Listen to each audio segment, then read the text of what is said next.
This week's reading is from Rays of the One Light, Weekly Commentaries on the Bible and the Bhagavad Gita by Swami Kriyananda. Ego, friend or foe? Truth is one and eternal. Realize oneness with it in your deathless self within. The following commentary is based on the teachings of Paramahansa Yogananda. Jesus Christ begins his Beatitudes with the words, "Blessed are the poor in spirit, for theirs is the kingdom of heaven." To be poor in spirit, in such a way as to merit the kingdom of heaven, doesn't mean to be poor-spirited. Rather, it means to see oneself as owning nothing, since all belongs to God. For all is a manifestation of His consciousness. St. John of the Cross wrote, "If you would own everything, seek to own nothing. That which the ego relinquishes, offering it up to soul consciousness, is reclaimed forever in cosmic consciousness. Nothing is ever lost." Paramahansa Yogananda tells the story in Autobiography of a Yogi of the levitating saint Baduri Mahashaya. "Master," said a disciple of this saint once ardently, "you are wonderful. You have renounced riches and comforts to seek God and teach us wisdom." It was well known that Baduri Mahashaya had forsaken great family wealth in his early childhood, when single-mindedly he entered the yogic path. "You are reversing the case," the saint's face held mild rebuke. "I have left a few paltry rupees, a few petty pleasures, for a cosmic empire of endless bliss. How then have I denied myself anything? I know the joy of sharing the treasures. Is that a sacrifice? The short-sighted worldly folk are verily the real renunciates. They relinquish an unparalleled divine possession for a poor handful of earthly toys." The Bhagavad Gita in the 3rd chapter states, "All things are everywhere by nature wrought, in interaction of the qualities. The fool, cheated by self, thinks, 'This I did,' and 'that I wrought.' But thou strong-armed prince, a better lessoned mind, knowing the play of visible things within the world of sense, and how the qualities must qualify, standeth aloof even from his acts." Thus, through Holy Scripture, God has spoken to mankind. Om, Om, Om.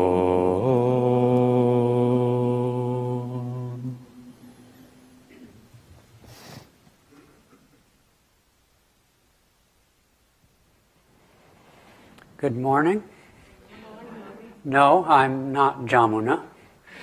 She called us this morning and isn't feeling well, so they sent me instead. Today's reading is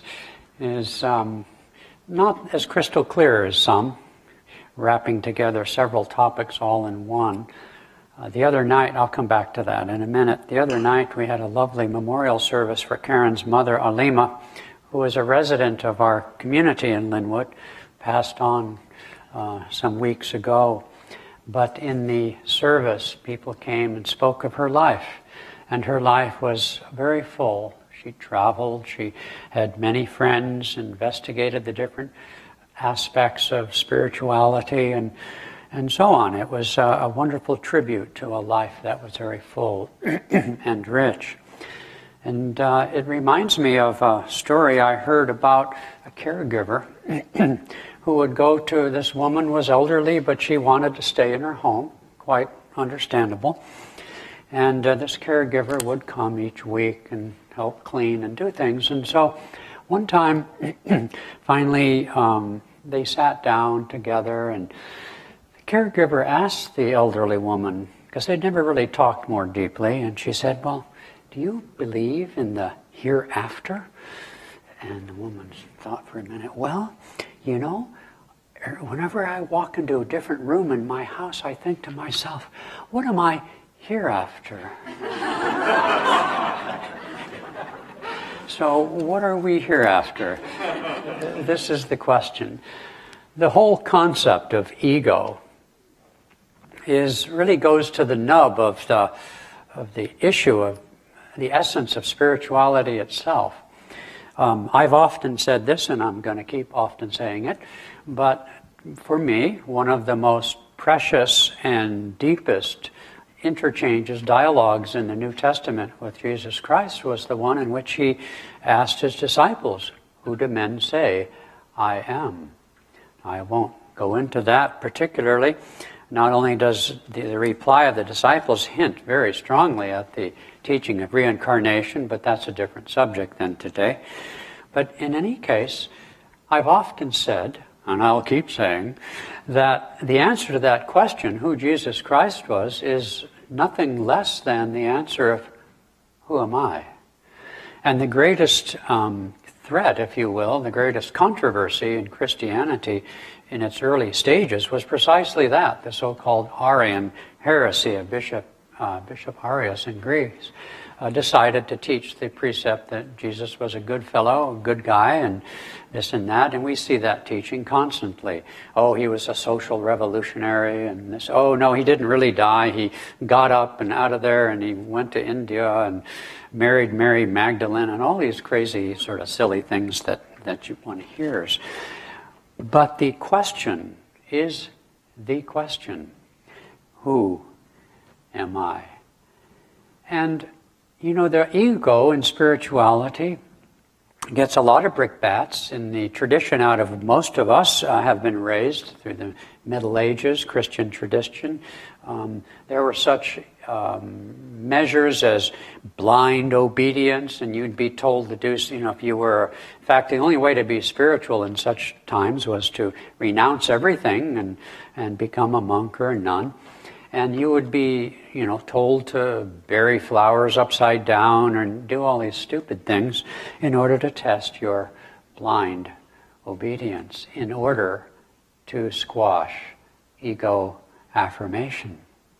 And so it is that you had self-flagellation, and in the East you'd have people lying on a bed of nails or holding their arms up for, you know, decades and so forth, all in the name of trying to rid one of ego.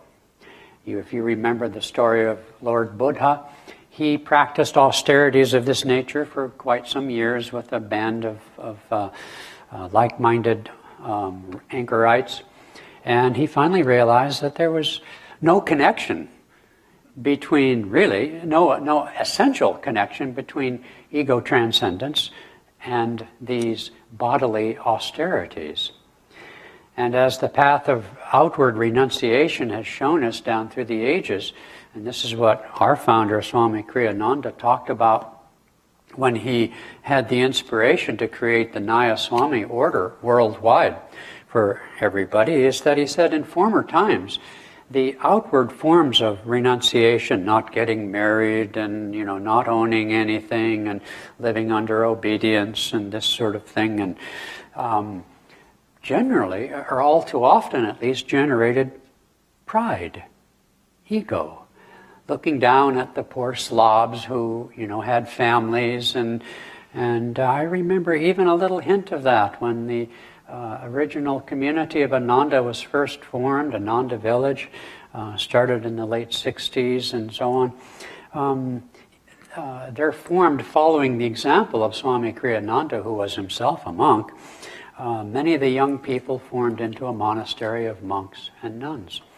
And so by the time I came, there were only a few slobs who were married and having children, and without ever anything being spoken, there was that sense, inherited by our culture, because I grew up Catholic and spent my life among monks and nuns, or priests and nuns and so forth. Was very steeped in that whole consciousness. But there existed, even in Ananda village for a short time, this unspoken thought form that if you got married, you were a failure. And if you wanted children, you were on the road to hell. I mean, that's a very strong thought form, at least in our culture, and I think throughout the world. It's just that this is the culture most of us are familiar with. And so this question of ego is a very important one. In the Bhagavad Gita, Krishna even goes so far as to say that there's... no, it's not the Bhagavad Gita. I think it was Swami Shankaracharya. Anyway, that the performance of rituals and the achievement of moksha, liberation, cosmic consciousness, they're not mutually exclusive. You could chant your way to hell, and I'm sure there were many a priest or pujari who did exactly that, so to speak. In other words, you could go through a ritual, you could chant a mantra, you could say the Catholic Mass or whatever it was, and your mind could be somewhere else, you see. It's about consciousness. And so when Swamiji Kriyananda initiated the Nayaswami order, he said, Naya means new, for those who may not know, and if you'd like to know more, go to nayaswami.org. But the word Naya in Sanskrit simply means new. And so he had the inspiration based on Yogananda's teachings that the time has come for a new form, a new expression of the spiritual path. I don't think there's anybody here who has a great deal of inspiration around holding your arm up or lying on a bed of nails or wearing a hair shirt. I mean, I don't think that appeals to anybody. What appeals to us are things like compassion for the world around us, our love of nature, and preferably God in nature as a manifestation, our desire to help other people, our desire to feel God's presence in our hearts as peace, as joy. The very spread of the practice of yoga is itself a symbol for peace, a symbol for contentment and joy, non-attachment. Just in the simple image of somebody in a yoga pose says all of these things. These are the things that awaken our hearts to a higher consciousness. And so Swami Kriyananda also, in his life, whereas in the past, and in fact, it was the defining moment of his life when he was thrown out of the organization, Yogananda's organization, because in his life, creativity was uppermost. Yogananda said to him that he would be a writer and an editor, and he said, I'm like a volcano. He said, I'm just... all these ideas. He wanted to start communities. Well, that way of being is the very essence of egotism according to the old form. So his very life symbolized, epitomized a new form of spirituality. A new form of spirituality which, is in the phrase that I enjoy using, is bringing spirit to work. I don't mean just the workplace, I mean to make spirituality practical in the world. And so in the Ananda movement worldwide, we have businesses like East West, we have a permaculture farm, and in our 9 communities around the world, we have all of these different ways of being, of serving in the world, of bringing spiritual consciousness into everyday life. This is a new paradigm. Nothing's new under the sun, of course, but in terms of defining or modeling, defining is not the word I want, in terms of modeling the spiritual life. You know, Yogananda came, he was a monk in 1920, but he said, whereas in India, all the disciples take care of the guru, the master, here in America, I had to do all the work, he said. I had to write the lessons, I had to write the books, I had to travel around, I had to train everybody. He just said it, he said it with a smile, he wasn't complaining. But in fact, he also then epitomized that the new impulse of energy, of spiritually conscious energy, is to be a channel to be fruitful and multiply. As I say, nothing's new under the sun. That's right out of Genesis. To be fruitful and multiply. Not that we can make this earth a paradise. It's not designed to be. The law of duality rules. The law of Maya. The good and evil will vie forever. We will have elected officials whom we admire, and then there'll be others. Let he with ears to hear, to quote Jesus Christ. And so it's not that. But spiritual consciousness channeled into the world is by definition harmonious. Beauty. It is beautiful. You know, the great cathedrals and the mosques and the great temples throughout the world. You know, some people decry the energy that has gone into those things, but whatever the case may be, a lot of love and devotion and creativity and energy and resources went into these things. Again, it's not the essence. You could build such a beautiful temple and still be a schmuck. I mean, it's not mutually exclusive. But it nonetheless, for us to use our power, our energy, God-given, and to be a channel for compassion and wisdom, clarity, to do things that uplift other people, so deeply needed in a world conflicted as much as it is. And yet, the ego is still there. Yogananda once said, and I think it's fairly obvious to all of us, so it doesn't really matter if he said it or I said it, speaking of ego, it is better to make a gift, to do something good, in order to have recognition, than not to do anything. You see, it's relative. In the reading, Zach, that was perfect, St. John of the Cross. Zach and Haley visited where St. John of the Cross lived in Spain and found it very, very uplifting, and I would love someday to go there. Zach described the church there as being very, I'll use my phrase, New Age. It was all light. You know, a lot of Christian churches are kind of heavy. Somebody's on a cross, and you know, all that sort of thing. But Zach was saying in St. John in the chapel there is just all light. And of course, if you know anything about that saint's life, you'll know that this was a great mystic of Christianity. He and Teresa of Avila were like St. Francis and St. Clare, spiritual. It was a spiritual marriage in the highest and the best sense of that word. And this too, spiritualizing marriage. This too, spiritualizing the workplace. This is the new work of spirit in the world today. But nonetheless, we can do all of these wonderful things and still get only good karma. It's better than bad karma. And to be virtuous is certainly closer vibrationally and in consciousness to bliss, to cosmic consciousness transcendent of the dualities. But it's not the final chapter.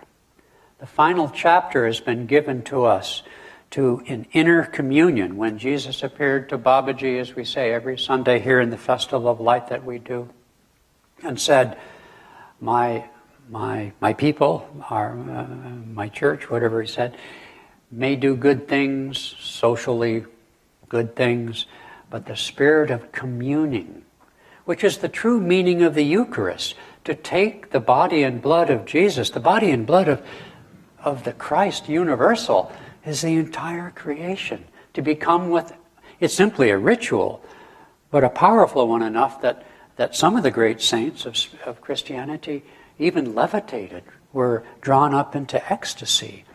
Not by the mere motions. Thousands of priests say the Mass every week, and they're thinking about their golf game that afternoon. So it's not what you do, it's the consciousness into which you enter what you do. Even a leaf, Krishna says, I accept if offered with love. St. John of the Cross, in fact, said that what's the French fellow's name? Yeah, the Curiadar. He was a very humble priest in France, and he said of all the great works of Christendom, the building of cathedrals, the making of hospitals, the serving in schools, all of these are as if nothing compared to one act of pure devotion. And by that one act of devotion, he did not mean the intention. He meant the actual inner experience of God's presence. This is the new dispensation. This is the new spirituality. And meditation is the channel by which, stilling the natural turbulence of the mind and the senses, we can enter the sacred, the true temple. Even Jesus said, destroy this temple and I'll rebuild it. And his disciples weren't that bright, actually. Thought he meant the temple of Jerusalem. He had to, you could just see his annoyance. Okay, I have to explain this to you. And so he explained it to them. But this is the sacred tabernacle into which the divine has descended into human form. In our Catholic Mass, that's all I know, so that's all I can quote. We would genuflect in the old days when the priest said the words in Latin, traditionally, and the Word was made flesh and dwelt amongst us. And so this is the sacred mysterium, the great sacred mystery of who I am. How can I be the schmuck who looks in the mirror every morning and at the same time an angelic being? That's the mystery. That's the resolution that we've been born to realize how that's possible. And it is possible. Be ye therefore perfect. And some translators, Christians, not knowing what to do with such a statement, after all, if you only get one schmucky lifetime and you're supposed to be perfect, or you're born in a disadvantaged situation, a family of criminals, I mean, you don't have a chance. You're just going to hell, buddy. I mean, it's just such an absurd doctrine. With billions of galaxies and billions of people, and only a percentage of which have even heard this so-called good news, and I'm going to go to hell forever? I don't think so. In any case, so I lost my track of saying. Anyway, you got the point. This is the great mystery. And this is why we've been born. To understand who I am. You know, to those too proud, or basically ignorant, it's the same thing. For those too ignorant to recognize the divinity of any other human being, whether out of pride or ignorance. And there are many like that. After all, we've been inflicted upon by Jesus Christ, the only begotten Son of God, or Krishna, the only whatever. We were sick of all that stuff. So naturally, there's a resistance to that. But nonetheless, until we can even consider that God incarnates into a human being, we can never discover it in ourselves. And this is why some people ask, why are these people here? It's not that we worship them as the only begotten Son of God, but we recognize in them, and many others, this is our particular lineage, but in Buddha and on, it's into every age the divine incarnates, using the soul of one who has achieved that freedom. As I have overcame, you will go out no more, it says in Revelations, as I have overcome. And to as many as will receive me, to them shall I give the power to become the sons of God. I don't know why the Christians don't quote that. It's pretty obvious. But anyway, we are all that.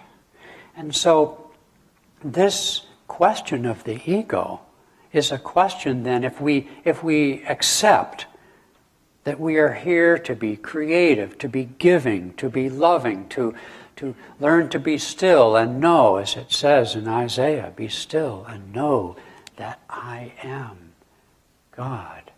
You can interpret that several ways. I am God.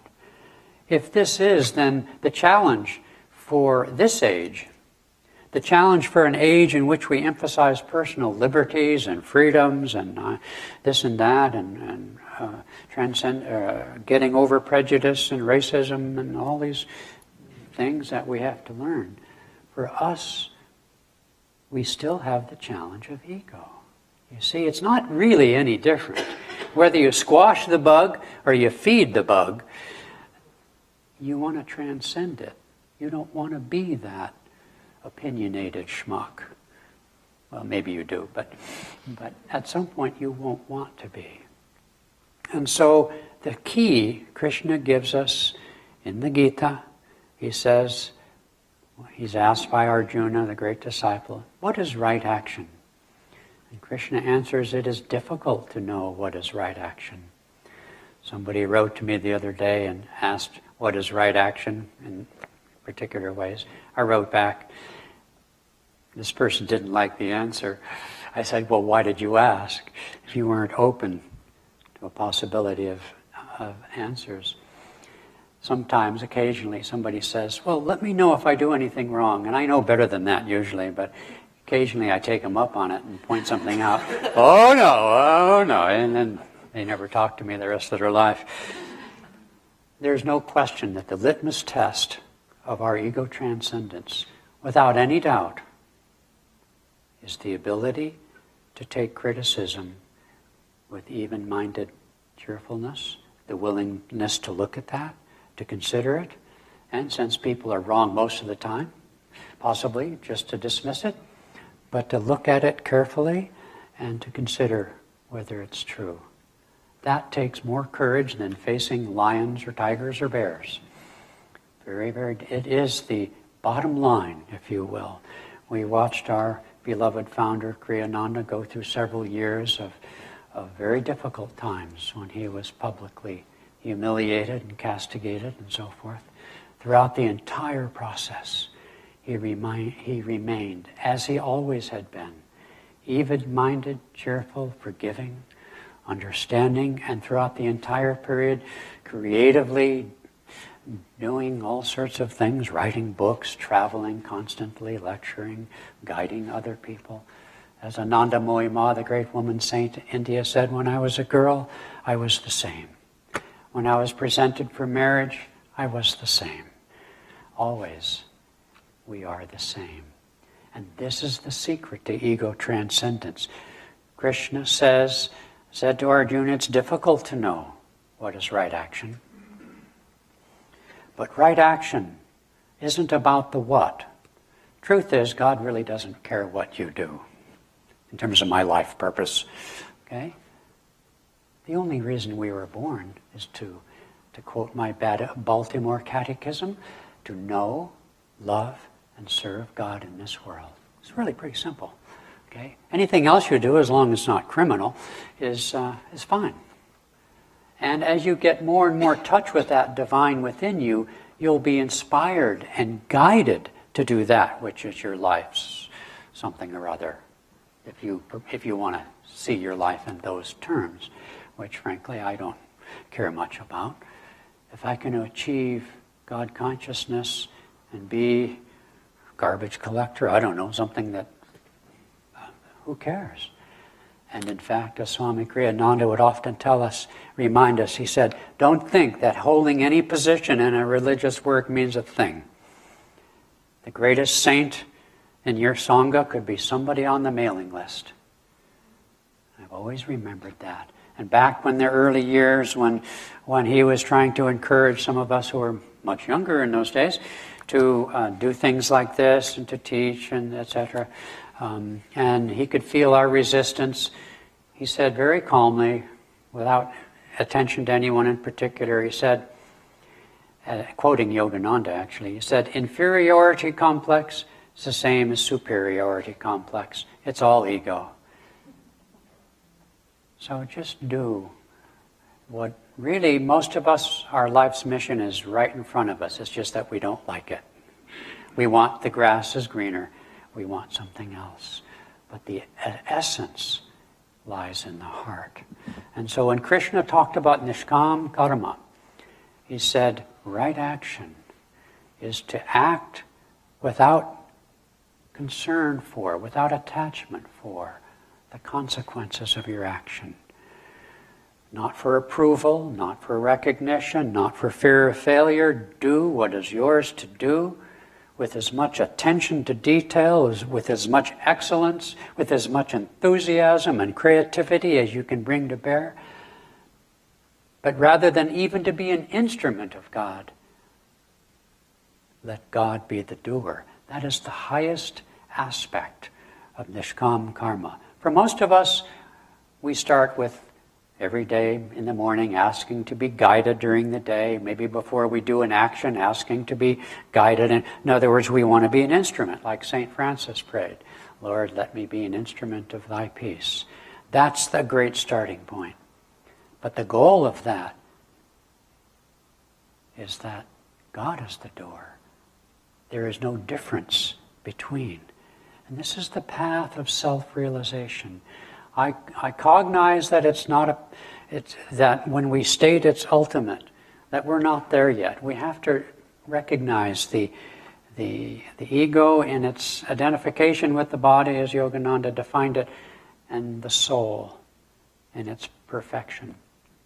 And the great mysterium, the great mystery then, is to bring those step by step into perfect alignment.